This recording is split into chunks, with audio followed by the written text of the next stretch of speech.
Are negative ions good for you? Normally, I dismiss such a question out of hand. In fact, that's exactly what I did when a friend brought it up about a month ago. But he was insistent. He said, no, this is for real. There's science behind it. And so I looked into it and I found this. There are literally hundreds of published peer-reviewed scientific studies on the biological effects of ions. It's a body of research that begins about a century ago and continues to the present day. And this is just a fraction of it. Now, these studies aren't just about any old ions, they're about atmospheric ions or air ions. And although the results are not uniform, they all begin with the premise that positive ions make us feel bad and negative ions make us feel good. So in this video, I want to get to the bottom of this. These are Himalayan salt lamps. With the heat from the light bulb, it releases negative ions into the air, and of course negative ions are what you breathe in and produces serotonin in the body. And serotonin is like the primary neurotransmitter in your whole body and all living things, and that's what makes you feel good. Awesome. Can I jump in here for a second? When I first heard all this business about atmospheric ions, my first thought was, why should we expect there to be many ions in the atmosphere at all? I mean, to recap, an ion is just an atom or a molecule that has gained or lost an electron. If it loses an electron, it's a positive ion. If it gains an electron, it becomes a negative ion. But here's the thing. Unlike charges attract. So moving about in the atmosphere, I'd expect the positive and negative ions to find each other, and then boom, they're back to being neutral. However, as it turns out, there are some processes that are constantly generating atmospheric ions. For example, cosmic rays. These are highly energetic particles from across the universe that slam into our atmosphere and transfer their energy to the air, creating ions in the process. Cosmic rays are thought to create around 500 ions per cubic centimeter at ground level. In fact, they're the most significant source of ions generated over the oceans. But here on land, there are other sources of ionization, things like natural radioactivity. There are these long-lived isotopes of uranium and thorium and their decay products that can spit out highly energetic particles in the form of alpha, beta, and gamma rays. These ionize the air, and they vary widely from place to place, but they can contribute hundreds up to many thousands of ions per cubic centimeter. If you were to recommend one of these to me that has the most negative ions, or which one do you think? I would just go for which one's hottest. Yeah. Because it's the heat from the light bulb that creates the heat, which makes the reaction in the salt. Got it. Is that? Wow, this one's great. Yeah? This would just be perfect. Here's... And then you have thunderstorms. Each lightning strike generates copious amounts of ions. Perhaps one of the more surprising sources of negative ions is waterfalls. As water droplets collide with each other or with wetted surfaces with high velocity, the water molecules create this electrified spray with negative ions that can be transferred to the air around it. Depending on your distance from the waterfall, ion levels can reach tens of thousands of ions per cubic centimeter. And the same effect occurs with ocean waves crashing on shore.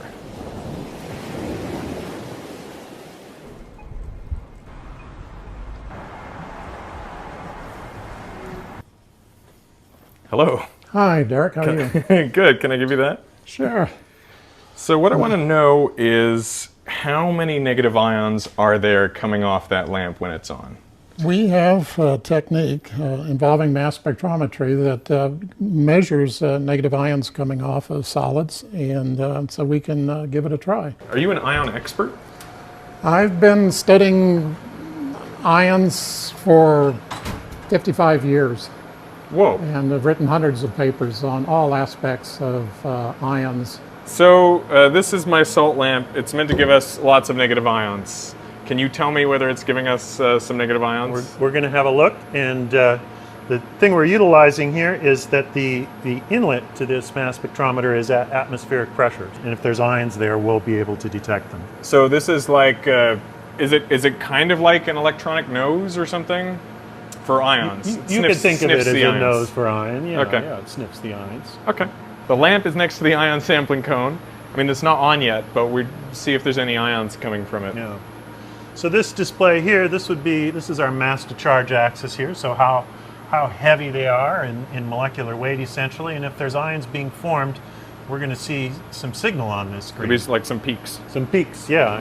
There we go. Now, does it need to warm up, or? I think that's the idea. Yeah.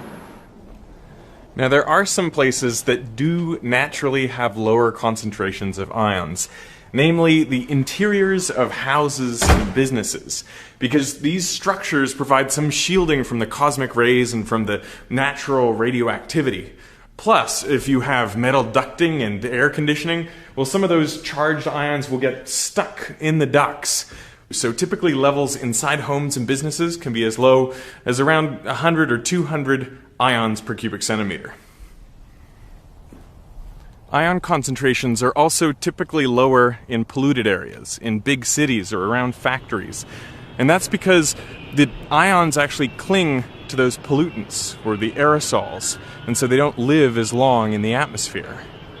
So the assertion that we live in environments with fewer ions than our ancestors is true.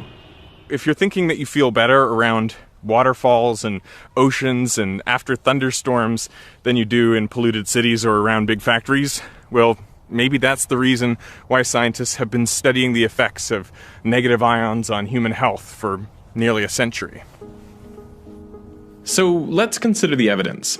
In one study, people suffering from seasonal affective disorder were randomly assigned to one of three treatment groups: bright light therapy, high concentrations of negative ions, or low concentrations of negative ions.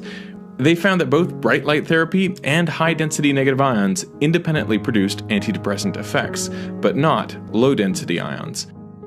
In another study, participants in a high-density negative ion environment had significantly faster reaction times and reported being more energetic than those in an ambient air control. Now, if all this sounds too subjective, EEG experiments showed people exposed to high-density negative ions had a slower alpha wave frequency with higher amplitude. Participants also reported increased relaxation, alertness, and improved working capacity. And opposite results have been found with positive ions. In one study, volunteers were exposed to high concentrations of positive ions for 2 hours. Symptoms of anxiety and excitement significantly increased. During the time of exposure, serum serotonin levels also increased significantly. This has even been taken into real-world work environments. An air ionizer was fitted to the air conditioning unit in an office building and periodically turned on and off over 12 weeks. When the ionizer was pumping out negative ions, workers reported 50% fewer headaches. They also reported increased alertness, perceived atmospheric freshness, and environmental and personal warmth. It's feeling pretty hot. It's been on for an hour. It's much warmer, yes. Yeah. So the question is, can a salt lamp generate negative ions? Let's check for negative ions. Let's look again. Doesn't look like it. But, I mean, there's not even like a background. No, there's not. It's just like it's not even sitting there. So your conclusion after testing this device is that it's producing no negative ions? We're certainly not able to detect any negative ions. The idea for how these salt lamps are meant to create negative ions is that water molecules are meant to land on the surface and liberate chloride ions from the lattice. But ask any chemist worth their salt, and they'll tell you the energy required to do this is way too high, so it just doesn't happen. What I find ironic is that there are crystals which, when heated, will produce ions. It's just that salt doesn't have the right crystal structure to make this work. The gemstone tourmaline does. Those samples are worth many thousands of dollars. Tourmaline has a structure such that if you heat it and cause it to expand, it will actually develop an electric charge on the faces of the crystal. You have discharges between those faces, break down in air and forming ions, and that charge then can get transferred to any organic molecule that's present in the air. A 5-degree change was enough to generate ions. I just find this extraordinary that there is a crystal, there is a material that you could heat up and create negative ions. So the reason people wouldn't have tourmaline lamps is because tourmaline's just really expensive. Okay, so we didn't get any ions off of the salt lamp, but I brought something along that I think might give us some ions. This is an ionic air purifier. When this product was first launched, it sold 2 million units. It works by using high voltage to ionize the air and accelerate those ions to produce the light breeze you can feel, without any moving parts. Okay, I feel a breeze coming out of it. And that should be going into the nozzle. We've got it pointed right at our ion inlet, so that's good. We seem to be seeing some ions at the moment, and we have the ionic breeze right up next to the source. So These are negative ions. these are negative ions. So if you want negative ions, what you need in your house is not a salt lamp, it's an ionic air purifier. Before you rush out to buy one, I should warn you that generating these ions produces an unfortunate byproduct, ozone. So right now we're measuring about 17 parts per billion actually of ozone. So let's put this up to the front and see whether or not we see an increase in the amount of ozone. There. It's up over 80. So now I think we're actually at the level of a smog alert. So you're saying that this device is creating air that would be considered smog in a city? I believe so. That is kind of ridiculous for something that's meant to purify the air. Can you smell the ozone? Yeah. Whoa.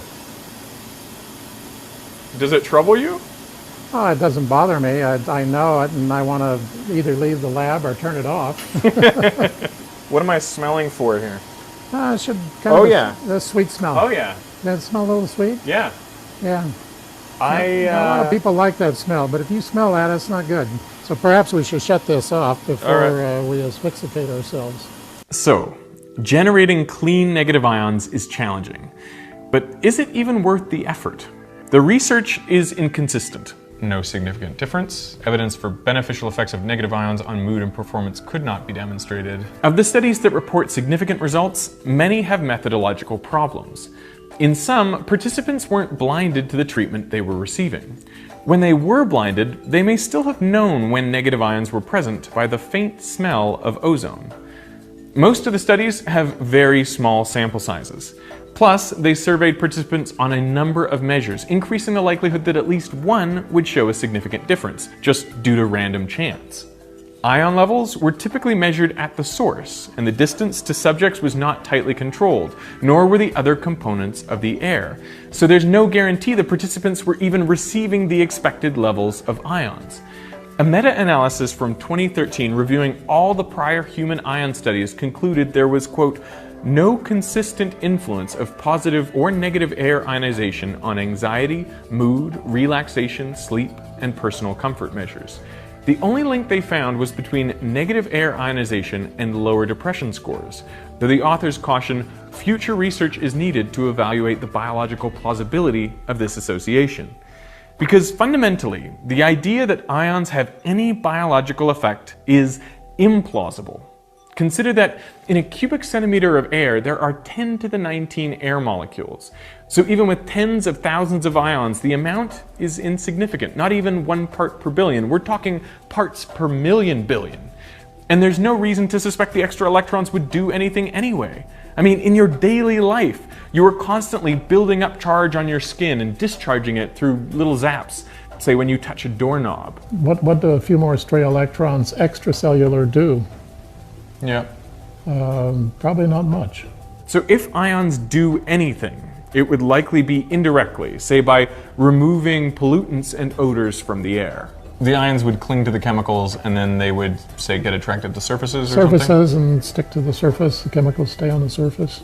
So I think ultimately, if you are looking for a way to improve your mental and physical health that is backed by strong scientific evidence, then you should take a walk outside. I mean, you can walk near a waterfall or near the ocean if you like, but the thing that is proven to boost your mood is the exercise. And as an added bonus, you're guaranteed to get some fresh air.